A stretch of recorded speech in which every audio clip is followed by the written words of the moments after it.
الحمد لله رب العالمين، والصلاة والسلام على المبعوث رحمة للعالمين النبي الأمي محمد بن عبد الله وعلى آله وصحابته أجمعين. أما بعد، فقد ذهلت وصدمت كما أظن أنه صدم وذهل غيري كثير من مقابلة في قناة الجزيرة مع الدكتور يوسف القرضاوي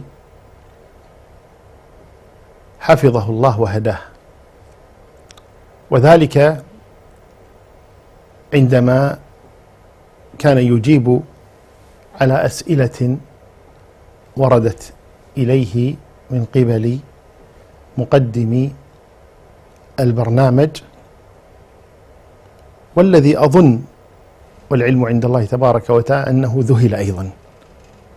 هذا الذي شعرت به، وقد أكون مخطئا، لكن على كل حال سأله مقدم البرنامج أو قرأ عليه سؤالا ورد من أوروبا، وأظنه من فرنسا بالذات.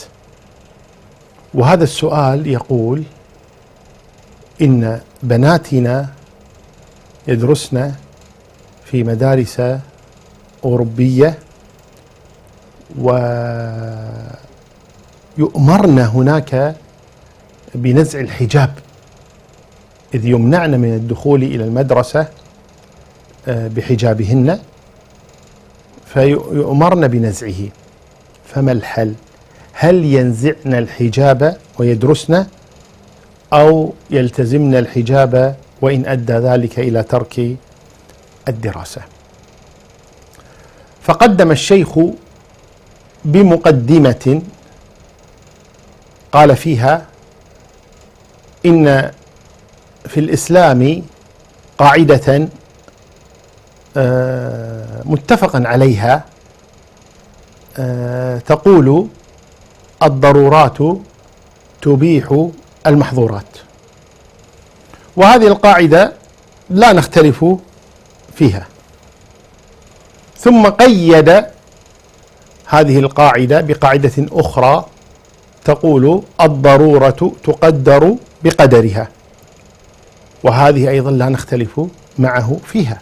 نعم، الضرورات تبيح المحظورات، وأيضا الضرورة تقدر بقدرها، لكننا نخالفه جملة وتفصيلا في تنزيل هذه القاعدة على ذلك السؤال، إذ جعل الشيخ دكتور القرضاوي هداه الله جعل دراسة البنات في ثانويات أوروبا ومدارسها جعلها ضرورة،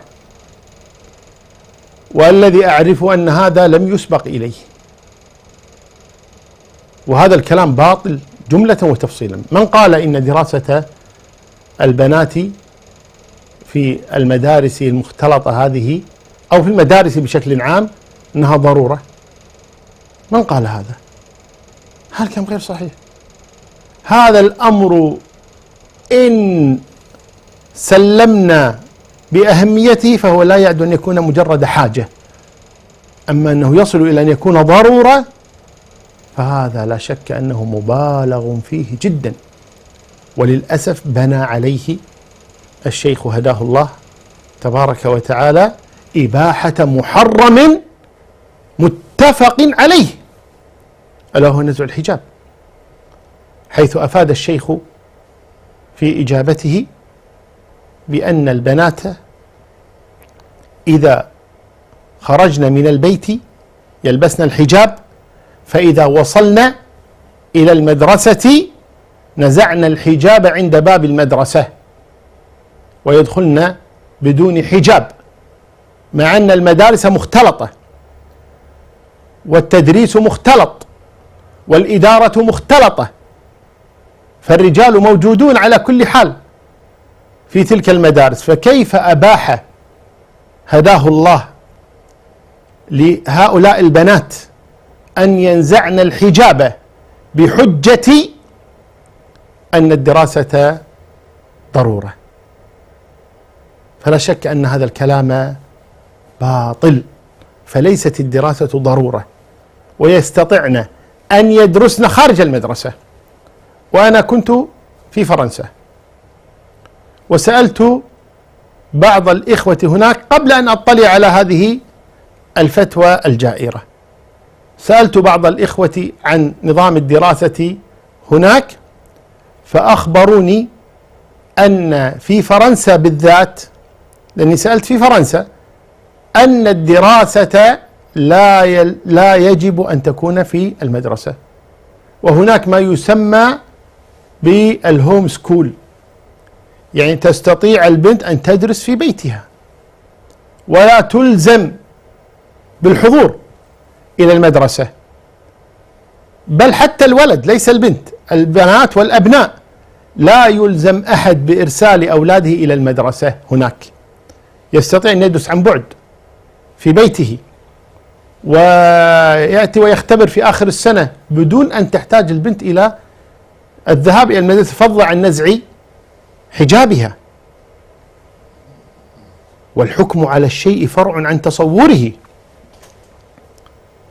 فكان يجب على الشيخ هداه الله تبارك وتعالى أن يتأكد من وجوب ذهابهن إلى المدرسة وغير ذلك من الأمور.